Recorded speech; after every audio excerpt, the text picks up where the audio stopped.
और एक अच्छी दवा बताता हूँ घुटने के दर्द के लिए, वो है चूना। ये जो पान में हम चूना खाते हैं पत्थर वाला, ये चूना गठिया की और वात की बहुत अच्छी दवा है। गेहूं के दाने के बराबर चूना खाइए, गर्म पानी में मिला के या ताजा दही में, नहीं तो दाल में। गेहूं के दाने के बराबर चूना आधा कप दही में मिला के रोज खा सकते हैं, दाल में खा सकते हैं, गर्म पानी में ले सकते हैं। ये घुटनों का दर्द, कमर का दर्द, कंधे का दर्द सब ठीक होता है। आप जानते हैं कि स्पॉन्डिलाइटिस नाम की खराब बीमारी है, वो चूने से बिल्कुल ठीक होती है, बहुत जल्दी ठीक होती है। जिनको स्पॉन्डिलाइटिस है उनको कहिए कि रोज गेहूं के दाने के बराबर चूना खाते रहें। तरीका क्या है? आधा कप दही, ताजा दही, खट्टा नहीं होना चाहिए, और दाल जो हम रोज खाते हैं उसमें मिला के, नहीं तो गर्म पानी में मिला के पी लीजिए। ये चूना बहुत अच्छी दवा है हमारे घर के उन सब बच्चों के लिए जिनकी लंबाई नहीं बढ़ रही है। अगर ऐसे बच्चे आपके घर में हैं जिनके बारे में आपको लगता है कि लंबाई नहीं बढ़ रही है, इनको नियमित चूना खिला दीजिए, गेहूं के दाने के बराबर, साल भर खिला दीजिए, लंबाई बहुत बढ़ी। जो घर में ऐसे बच्चे हैं जिनकी बुद्धि कम है, मतिमंद बच्चे जिनको हम कहते हैं, मेंटली रिटार्डेड, उन सब बच्चों की सबसे अच्छी दवा ये चूना। 2-3 साल लगातार खिलाइए, गेहूं के दाने के बराबर, दही में नहीं तो पानी में, नहीं तो दाल में। हमारे घर में माताएं हैं जिनकी उम्र 50 वर्ष हो गई है, और जिन माताओं की उम्र 50 वर्ष हो जाती है उनका मासिक धर्म बंद होता है, मासिक चक्र बंद होता है। फिर वो माताओं को जितनी तकलीफें होती हैं मासिक चक्र बंद होने से, उनकी सबसे अच्छी दवा ये चूना ही है। आप उनको कहिए रोज चूना खाएं, गेहूं के दाने के बराबर। हमारी यहाँ बहुत सारी बहनें बैठी हैं, इस बात को ध्यान से सुने। घर में हमारी सभी बहनें और माताएं जो मासिक धर्म की समस्या से परेशान हैं, उनका मासिक धर्म समय से नहीं आता है तो बहुत खून आता है, या उसमें कई बार समय बहुत लगता है। इन सब मासिक धर्म की बीमारियों में दर्द बहुत होता है। आप चूना खाइए, गेहूं के दाने के बराबर, दही में, नहीं तो दाल में, नहीं तो गर्म पानी। ये जो चूना है ना, ये बहुत अद्भुत दवा है उन सभी मरीजों के लिए जिनको पीलिया होता रहता है, अक्सर जॉन्डिस। जिनको भी जॉन्डिस होता है उनको आप गन्ने के रस में गेहूं के दाने के बराबर चूना मिला के दीजिए। आधा गिलास गन्ने का रस, गेहूं के दाने के बराबर चूना, बहुत जल्दी पीलिया ठीक होगा और बार बार पीलिया होना बंद होगा। ये जो चूना है ना, ये नपुंसकता की बहुत अच्छी दवा है। अगर कोई पुरुष ऐसा है जिसके वीर्य में शुक्राणुओं की संख्या एकदम नील है या बिल्कुल कम है, उनको आप चूना खिलाइए। 2-3 साल चूना दीजिए उनको गन्ने के रस में, वीर्य में शुक्राणुओं की संख्या बढ़ेगी।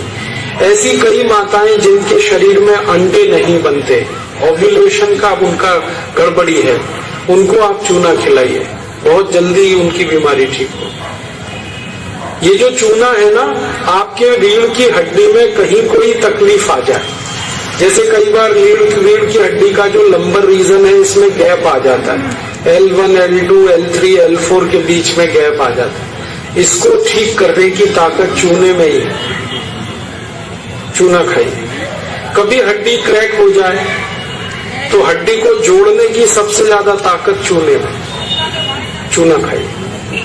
एड़ी की दर्द है, पैर की एड़ी का दर्द है, चूना खाइए, ठीक होगा। पंजों में दर्द है, चूना खाइए, ठीक होगा। आपके दांत में अक्सर ठंडा गर्म पानी लगता है तो आप चूना खा लीजिए, बिल्कुल ठीक हो जाए। दांत में कीड़े बहुत लगते हैं, चूना खाइए, नहीं लगेंगे। दांत हिलते हैं, कमजोर हैं, चूना खाइए, मजबूत हो जाए।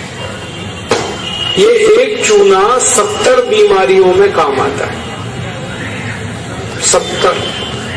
और ये ईश्वर ने हमें सबसे ज्यादा दिया है, 70 बीमारियों में काम आता है। आप कभी भी इसको याद रखिए। मैं सबको यही कहता रहता हूं कि आप चूना खाइए, चूना लगाइए मत कभी किसी को। ये चूना लगाने के लिए नहीं है, खाने के लिए। और ये चूना हम खाएं तो 2 ही बातें याद रखनी है, पत्थर वाला खाना है पत्थर वाला चूना एक आता है, एक सीप वाला भी आता है। तो सीप वाला नहीं खाना, पत्थर वाला। और यही चूना है पत्थर वाला जो पान की दुकान में मिलता है, तो वहां से आप कभी भी ले सकते हैं। अगर यहाँ कोई किसान भाई बैठे हैं और जो गाय भैंस पालते हैं, वो मेरी बात बड़े ध्यान से सुने कि गाय और भैंस को हर दिन पानी में मिलाकर चूना दीजिए आप। जैसे गाय 1 बाल्टी पानी पीती है, उसमें गेहूं के 4-5 दाने के बराबर चूना घोल दीजिए, वो पानी पिलाइए, तो गाय का दूध बढ़ता चला जाता है। रोज पिलाइए उसको चूने का पानी। ऐसे ही भैंस है आपके पास, अगर भैंस, तो भैंस को भी चूने का पानी पिलाइए, उसका दूध बढ़ता चला जाता है। और अगर आपने लगातार ये जारी रखा चूना गाय और भैंस को, तो दूध तो बढ़ेगा ही, दूध में घी बढ़ता जाता है, मक्खन बढ़ जाता है, घी ज्यादा मिलता है गाय के दूध से, भैंस के दूध से। और एक बहुत अच्छी बात बताता हूँ कि गाय और भैंस को आप लगातार अगर चूना देंगे तो वो बराबर समय से मां बनती है। आपको मालूम है कई बार गाय और भैंस मां नहीं बन पाती, हम लगातार प्रयास करते हैं, वो गर्भ धारण नहीं कर पाती, और थोड़े दिन आप उनको चूना खिला दो, वो तुरंत गर्भ धारण कर लेती है। चूना बांझपन की सबसे अच्छी दवा है। इनफर्टिलिटी, बांझपन, ये सबसे जल्दी चूने से ही ठीक होता है।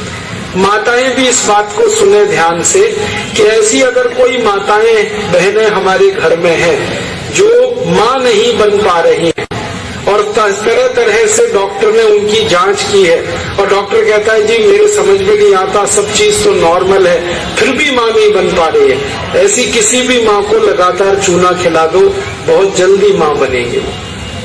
और माताएं, मैंने ये बात मेरी हमेशा याद रखें कि ऐसी कई माताएं होती हैं जो गर्भ धारण तो कर लेती हैं, लेकिन महीने 2 महीने में गर्भपात हो जाता है उनका, कोई कारण हो सकता है। 1 महीने में, किसी का 2, किसी का 3 महीने में गर्भपात हो जाता है। ऐसी सब माताओं को चूना खिलाइए, कभी भी गर्भपात नहीं होगा। और मेरा तो सब माताओं को ये कहना है कि जब भी कोई गर्भवती माँ हो अपने घर में, तो उसको हर दिन चूना खिलाइए ताकि गर्भपात ना हो और बच्चा स्वस्थ हो। तो ये चूना कैसे खिलाएंगे? गेहूं के दाने के बराबर चूना 1 कप अनार के रस में मिला के पिलाना। माँ को, गर्भवती माँ को चूना चाहिए अनार के रस के साथ। क्यों अनार का ही रस? क्यों? अनार के रस में सबसे ज्यादा आयरन होता है, लोहा, और चूने में सबसे ज्यादा कैल्शियम होता है। और गर्भवती माँ को आयरन और कैल्शियम, इन्हीं 2 तत्वों की सबसे ज्यादा आवश्यकता होती है। तो अनार का रस 1 कप ले लें और चूना गेहूं के दाने के बराबर हर गर्भवती माँ को 9 महीने तक दे दीजिए आप, सुबह खाली पेट। तो 4 फायदे होंगे इसके। पहला फायदा होगा कि बच्चे के जन्म के समय माँ और बच्चे को कोई तकलीफ नहीं होगी। दूसरा फायदा क्या होगा? बच्चा जो पैदा होगा वो बहुत हेल्दी होगा, बहुत स्वस्थ होगा। और तीसरा फायदा पता है क्या होगा? वो बच्चा बहुत इंटेलिजेंट होगा, बहुत ब्रिलियंट होगा। जिसकी माँ ने चूना खाया 9 महीने, उसकी IQ लेवल बहुत ऊंची होती है। और चौथा सबसे बड़ा फायदा ये होता है कि वो बच्चा जीवन में कभी भी किसी गंभीर बीमारी से परेशान नहीं होगा। बस हमें क्या करना है? हर गर्भवती माँ को 1 कप अनार का रस और गेहूं के दाने के बराबर चूना मिला के पिलाते हैं। मैंने देखा जितनी माताओं ने अनार का रस और चूना लिया 9 महीने, किसी को ऑपरेशन नहीं कराना पड़ा, सबकी डिलीवरी नॉर्मल डिलीवरी हुई और बच्चा सभी का स्वस्थ और तंदुरुस्त, और वो बहुत होशियार और इंटेलिजेंट, और जीवन में बीमार ना पड़े। ऐसी बढ़िया परिणाम हमें मिलते हैं अगर किसी माँ को हम चूना खिलाएं। तो आप ये चूने के बारे में याद रखिए, ये बहुत कीमती दवा है। हालांकि इसकी कॉस्ट कम है, लेकिन वैल्यू बहुत है इसकी। सस्ता मिलता है, 50 पैसे में इतना चूना मिल जाएगा कि 2-4 महीने खा सके, क्योंकि भगवान ने प्रचंड मात्रा में हमको ये दिया है। इसे याद रखिए। बस एक ही व्यक्ति चूना ना खाए, एक सावधानी है इसमें। जिनको पथरी की बीमारी है, जिनको गॉल ब्लैडर स्टोन है, वो चूना ना खाएं। जिनको किडनी स्टोन है, वो चूना ना खाएं। जिनको मूत्रपिंड में पत्थर है, वो चूना ना खाएं। बाकी सब खाएं।